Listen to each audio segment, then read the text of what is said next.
And we're back now at NAB from Las Vegas, here at one of the biggest booths. I feel like we're like kind of behind the scenes right now at Blackmagic. And we came over and we're really interested in your new studio camera. You had a couple out front. Tell us all about it. Tell us what's new, what's the new features, what's different from the old ones. Sure, so we've been making these great cinema cameras for a few years now, and they've kind of been that DSLR form factor, nice and small, get out there for creative content. And what we really thought about when we thought about the studio environment was we wanted to make a single purpose camera strictly for live production. So what our task was to create the smallest studio camera with the largest viewfinder. And that's why you see this design of the camera. We have a really small compact camera body, but this tremendous 10-inch HD viewfinder on the back. So when we say single purpose, there's actually no recording media inside. This is not something that I'm going to go out and do a creative content shoot with. It's really strictly for, I've got SDI out going into maybe one of my Decklink cards for streaming, or I'm going back into something like my A10 production switchers where I can have 2, 4, 10 cameras all set up and I can be doing that live production.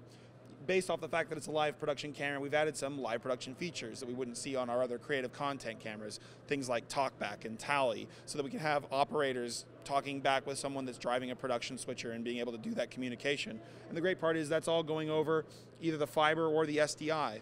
SDI is great because we can lay that down. It's a standard broadcast, but fiber is great because we can go, look, I need to go around the side of the football stadium. Right. We're going through fiber for that. So we're going in and out with fiber, obviously reference input so we can have multiple cameras all be gen locked together. It does have the standard 4-pin power, broadcast power, but it does have a 4-hour battery inside in case I do need to lift this off. Maybe I am going to attach a hyperdeck to it so I can do some recording to bring back into post later.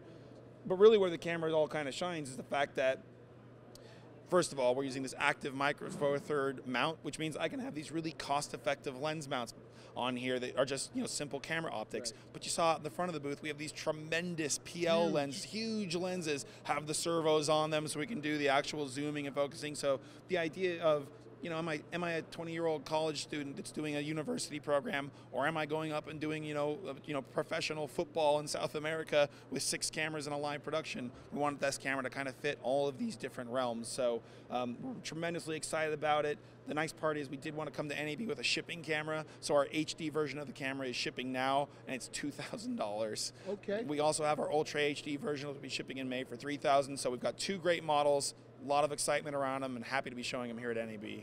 We were definitely talking about it, and we were debating whether we should get the HD or Ultra HD. And what we came to the conclusion is everything's going to Ultra.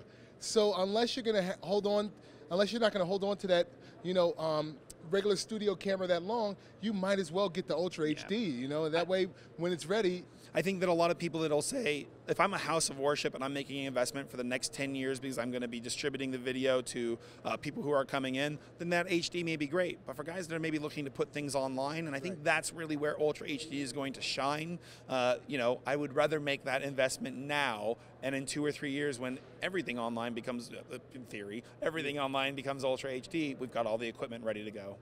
Sounds good. I appreciate you explaining that to us, Dan. There are some other things that you guys have here at Blackmagic that we want to go over. So can you quickly tell us about those things also? Yeah, sure. We've got a brand new A10 2ME 4K. We've been doing our live production switchers for a few years now. They've been tremendously successful. It's one of the reasons we wanted to build this camera.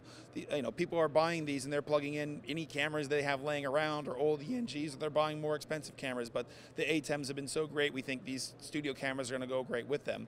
We did last year update our A10 1ME 4K. We just wanted to update our 2ME to be able to do 4K as well. So it's still 20 inputs, has all the great features we've seen before. It's got a big, bright, beautiful screen on there so we can actually go through some of our aux. And then we've added talkback and tally, of course, so that we can work with this as well. The really great part is we basically dropped the price of that also $1,000. So it's now at $4,000 to get a full 2ME production switcher in 4K.